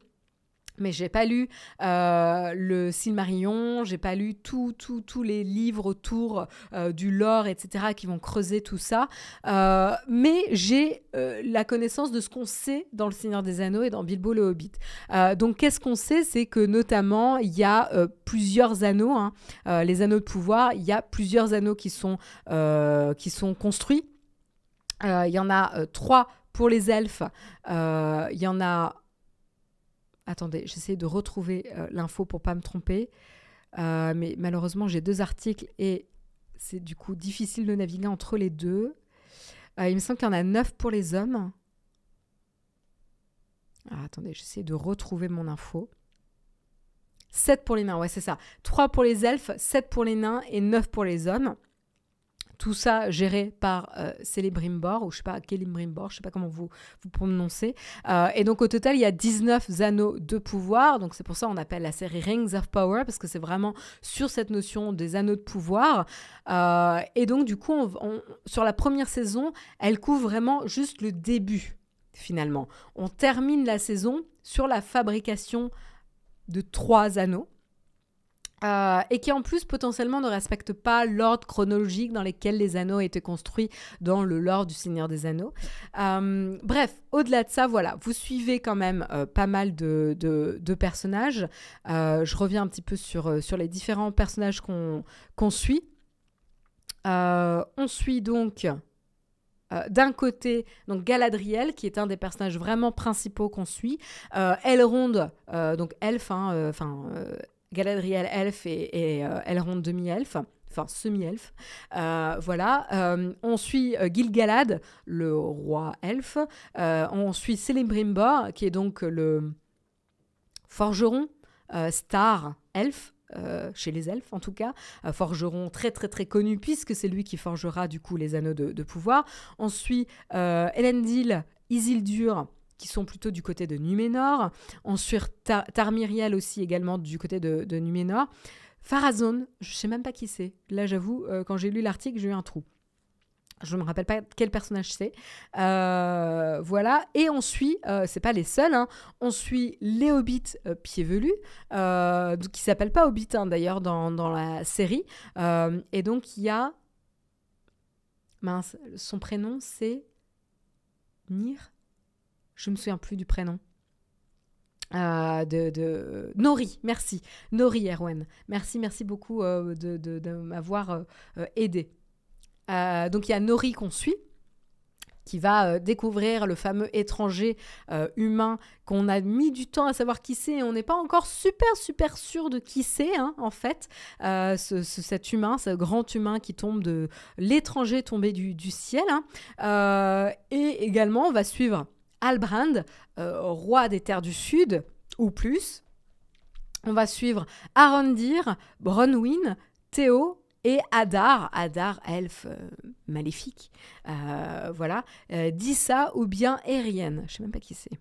Donc voilà, je me rappelle même pas de tous les personnages qu'il y avait dans la série. Nori comme l'algue japonaise. Ah, pas mal comme pour se rappeler du prénom. Donc voilà, donc vous voyez qu'il y avait quand même beaucoup de personnages. C'était une série chorale hein, où vous suiviez à l'origine plusieurs histoires qui n'étaient pas forcément raccrochées aux autres. Et au fur et à mesure, ces personnages ont convergé ensemble pour se retrouver, pour ensuite finalement potentiellement se redisperser. Voilà, et donc voilà, je ne vais pas en dire plus. Qu'est-ce que je peux vous dire? Moi, j'ai adoré la série. Hein. Je vais arrêter de tourner autour du pot. J'ai adoré la série. Adoré la série parce que d'un point de vue visuel, que ce soit effets spéciaux, maquillage, aspect grandiose des paysages, etc. Vraiment, je trouvais que la qualité était époustouflante. Moi, j'ai vraiment été transportée. Alors, après, moi, je connaissais déjà l'univers du Seigneur des Anneaux. J'adore le Seigneur des Anneaux. Pour moi, c'est vraiment un pilier en termes de culture. Enfin, c'est une référence culturelle immanquable. C'est mon avis tout à fait personnel. Il faut être fan d'Heroic Fantasy aussi pour aimer ce genre de choses. Je suis fan d'Heroic Fantasy. Donc, évidemment, moi, ça me parle. Et j'avais regardé tous les films, j'avais lu les livres, etc. Pas tous, mais j'avais lu pas mal de livres. Et donc, du coup, je ne connais pas par cœur l'univers du Seigneur des Anneaux, mais déjà, pouvoir retrouver Elrond et Galadriel, j'étais pas perdue. De pouvoir me resituer où ça se passe avant le Seigneur des Anneaux, ok, je me situe, c'est pas mal. Et finalement, me faire mener par le bout du nez par des choses que je comprends pas partout, tout le temps, etc., notamment l'étranger tombé du ciel, etc., ça me gênait pas plus que ça. Et en fait, j'aimais même bien cet aspect mystérieux. On se demandait qui ça pouvait bien être. Donc, j'ai pas eu cette obsession de raccrocher les wagons avec tout et tout le lore du Seigneur des Anneaux parce que je ne le connaissais pas par cœur.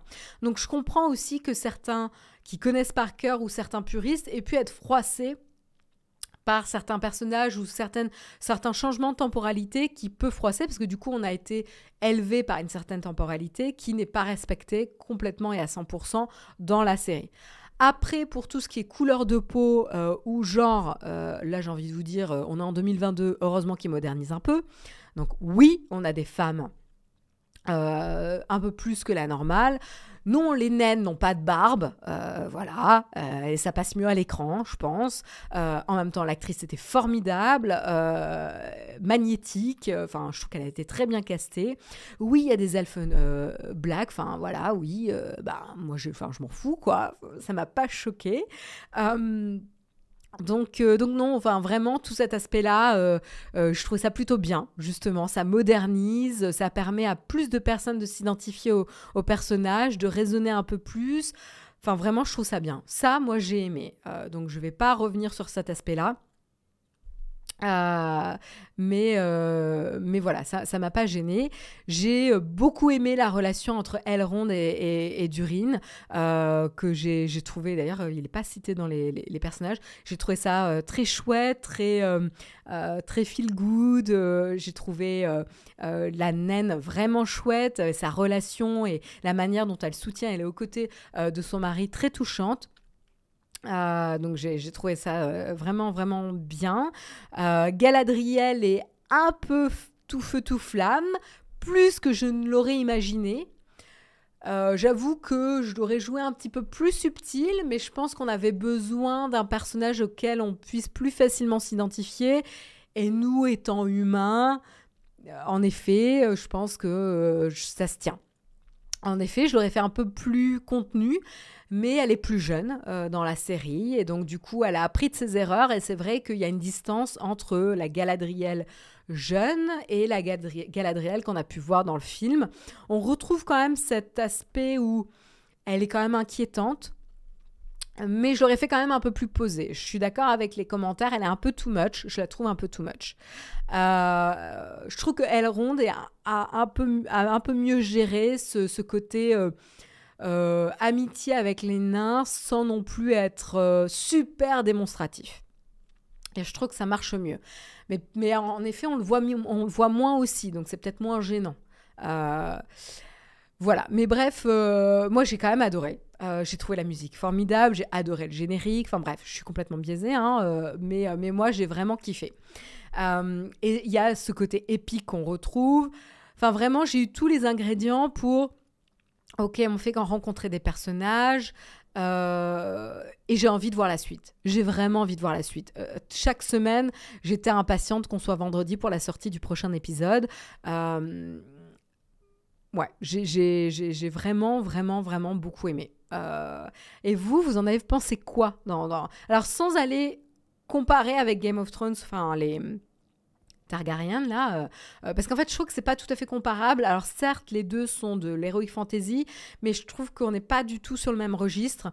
On est sur Rings of Power, qui est vraiment sur de l'épique. Il y a une aventure qui démarre, il y a des combats, ça voyage beaucoup. Enfin, il y a vraiment une dimension épique qu'il n'y a pas du tout, pour moi, dans les Targaryens, là, je sais même plus comment s'appelle la série, et c'est pas forcément une critique, c'est-à-dire que c'est les Targaryens côté Game of Thrones, c'est vraiment plus Tudor chez Game of Thrones, quoi. C'est manipulation, succession, bruit de couloir, etc. C'est plus ça.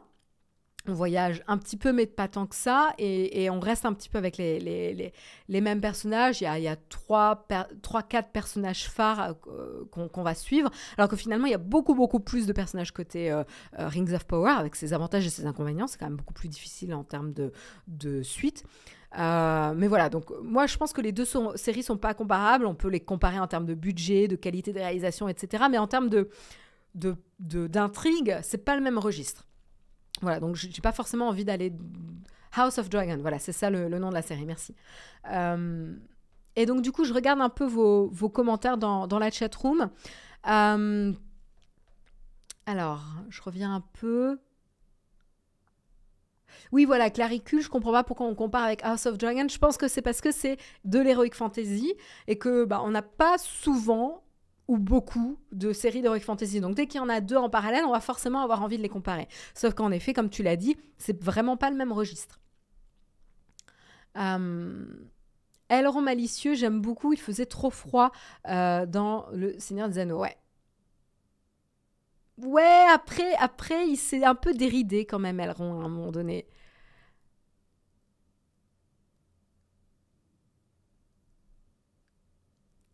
J'ai un peu... Chez les elfes, on a quand même un peu l'impression d'être à l'opéra. C'est vrai qu'ils sont un peu... Ils s'expriment beaucoup. Genre, même le roi, je ne l'ai pas trouvé super, super stoïque, mais j'adore le rapport entre Elrond et Durin. Il n'arrête pas de se charrier. Ouais, j'ai vraiment adoré Papyrino aussi. J'ai vraiment trouvé la relation très attachante, très émouvante. J'ai vraiment, vraiment beaucoup aimé aussi. Des avis sur le parti pris de la modification de la chronologie. Je comprends en quoi ça a pu froisser les amoureux du Seigneur des Anneaux. Parce qu'on se dit, en fait, pourquoi se précipiter vers les anneaux des elfes en premier, alors qu'en fait, c'est les autres. Je pense que si tu mettais en avant les personnages elfes, c'était plus simple de commencer avec les anneaux elfes, puisque tu es resté avec eux et que c'est eux qui ont initié. Après, je connais pas encore une fois assez bien le lore du Seigneur des Anneaux pour dire, en fait, pourquoi ils auraient commencé par les nains et les hommes en premier. Là, je trouve qu'en tout cas, dans l'histoire, ça marche. Si on ne prend que la série, je trouve que ça fonctionne. Mais en effet, je n'ai pas la connaissance de comment c'était à l'origine. Donc, je comprends la déception des fans. Moi, en n'ayant pas cette connaissance pointue, je trouve que l'histoire fonctionne. J'ai beaucoup aimé globalement, surtout le dernier épisode. Et pourtant, on est quand même sur des épisodes très très longs, parce qu'on est en moyenne sur 1h ou 1h12 de durée pour chaque épisode, donc quand même conséquent. Mais en fait, moi, j'en voulais toujours plus, quoi. Je m'ennuyais jamais. Pourtant, il y a des épisodes qui sont plus contemplatifs que d'autres, mais je trouve que vraiment, à la fin de chaque épisode... on avait envie de savoir ce qui se passait ensuite. On avait vraiment une bonne gestion de la temporalité des épisodes, de la construction des épisodes, qui donnait vraiment envie d'y revenir, qui donnait un goût de revenez-y, quoi. Et ça, je trouve ça chouette. Ce qu'on a un peu perdu dans certaines séries. Voilà. Par exemple, Andor, dans le genre comparons ce qui n'est pas comparable, en termes de structure des 3 premiers épisodes, enfin moi je me suis endormie, quoi. Genre, je me suis endormie au second épisode et j'ai pas continué. Parce qu'en fait j'avais rien qui m'a accroché. Alors on le sait, c'est pour ça qu'ils ont sorti 3 épisodes d'affilée, ce qui paraît qu'à la fin du 3e épisode, il y a vraiment un enclenchement qui se fait. Mais du coup, moi, j'ai arrêté au second. Alors, je vais y revenir. Là, c'est juste qu'on a eu beaucoup de séries et du coup, à un moment donné, on a priorisé. Mais voilà. Galadriel, j'y crois pas du tout. Trop vénère. C'est le personnage qui m'a sorti de la série et j'ai arrêté au 3e épisode. Je comprends. Je peux comprendre. Je peux comprendre. Moi, je l'ai trouvé qui s'emballait un peu trop. Même si elle était jeune, etc. On peut lui trouver plein de choses. Je l'ai trouvé qu'elle s'emballait un peu trop. Mais ça se joue à pas grand-chose. Mais j'ai tellement aimé le reste que j'ai accepté de passer ça.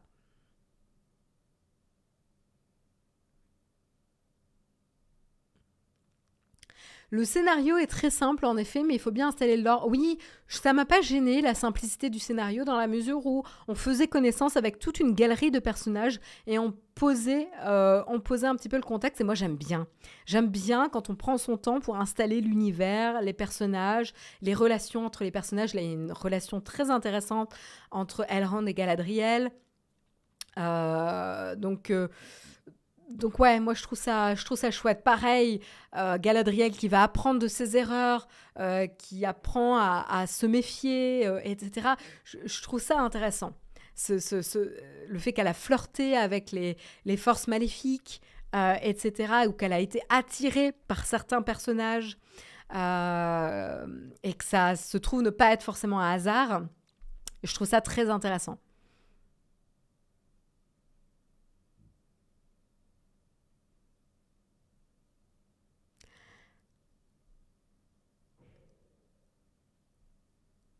Alors, je lis un peu. Depuis des années, on nous met de la dark fantasy assez pesant. Là, c'est plus léger, ça ne plaît plus. Alors, je suis pas aussi catégorique que toi. Rappelez-vous quand même le premier Seigneur des Anneaux. Enfin, je veux dire, le premier épisode n'était pas si noir que ça. Hein. Il faudrait que ça me donne envie de me refaire. D'abord la série, j'ai envie de me la revoir, la première saison, et puis ça me donne envie de me refaire tous les films. Il faudrait que je commence. Il faudrait que je commence par la série, ensuite Bilbo, ensuite le Seigneur des Anneaux, je pense. Très beau, manque de rythme long dans le développement de l'histoire. Ben moi, j'ai pas du tout trouvé, tu vois, Laurent. J'ai trouvé justement que c'était... il y avait un bon rythme, que c'était trépidant, il se passait toujours des choses. Moi, ça m'a vraiment pas gêné, le rythme. Ouais, les musiques et les chansons sont belles, hein.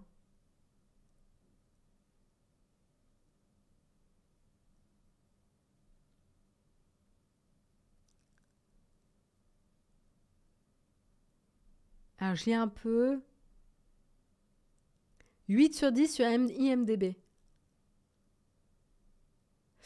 En termes d'adaptation, la fidélité pour la fidélité n'a pas grand intérêt. Je préfère que la série s'adapte au médium. Je suis d'accord avec toi, Erwan. Euh, mais peut-être ce qui aurait été intéressant, et moi je vais écouter d'ailleurs le podcast officiel parce que je suis un peu curieuse, ce qui aurait été intéressant, c'est de comprendre pourquoi ils ont décidé de changer ces éléments-là. Donc moi, je suis curieuse d'écouter le podcast. Donc voilà. Écoutez, en tout cas, ce que je peux vous dire, c'est que il va y avoir une saison 2 hein, qui va évidemment sortir. Il y a même une saison 3 qui est prévue. Le tournage de la saison 2 du Seigneur des Anneaux va débuter, enfin des Rings of Power va débuter en octobre, si c'est pas déjà fait. Et on aura donc les prochains épisodes en 2023 ou 2024. On espère 2023, parce que sinon ça va être long. Mais bon. On va prendre son mal en patience. Voilà, le tournage est prévu au Royaume-Uni et non pas en Nouvelle-Zélande comme la première saison. Donc à voir s'ils vont réduire le budget ici. Peut-être, peut-être pas. Après, il y a des très beaux paysages aussi au Royaume-Uni, ou peut-être que c'est lié à l'histoire aussi, où le Royaume-Uni s'y prêterait plus. On peut se poser la question de quel type de personnage on va retrouver. Je pense que là où c'est sûr qu'on va retrouver, c'est évidemment Galadriel, Elrond, Gil-galad, Celebrimbor, Elendil, Isildur, Tarmiriel. Ça, c'est sûr. Là où on peut avoir un peu plus d'interrogation de est-ce qu'on va les retrouver, c'est les hobbits pieds velus. Alors, je pense qu'on va retrouver Nori et l'étranger tombé du ciel, ou peut-être pas, mais je pense qu'on va quand même les retrouver. Mais grosse interrogation quand même sur Arondir, Bronwyn et Théo et Adar, parce qu'en fait, dans le dernier épisode, on les voit pas du tout. Donc on peut s'interroger sur est-ce qu'ils vont revenir, est-ce qu'on va les suivre. Je pense que oui quand même, mais voilà. Donc saison 3 de prévu, puisqu'au total ils ont quand même prévu de couvrir tout le deuxième âge de la mythologie de Tolkien. Donc ça couvre quand même 3500 ans sur 5 saisons de prévu. Donc c'est quand même très très très très très ambitieux. Donc à voir. Et puis Isildur, qu'est-ce qui se passe? Je pense que on va le voir revenir. Comment? Quand? À voir. Bref, vous voyez, je suis très très hypée par la série. Ça va être très dur de patienter, mais je pense qu'on va se refaire un petit cycle Seigneur des Anneaux là. Je le sens bien. Il faut que je négocie avec Jérôme. Sur ce, il est 9h40, j'ai explosé, je pense, mon record de durée de mug. Mais voilà, je voulais un petit peu en parler avec vous. Je vous souhaite une excellente journée, une excellente semaine. Moi, je vous retrouve mardi prochain. Vous retrouvez demain matin Jérôme. Puis, on va pouvoir voir qui on va raider avant de se quitter. Et on va raider.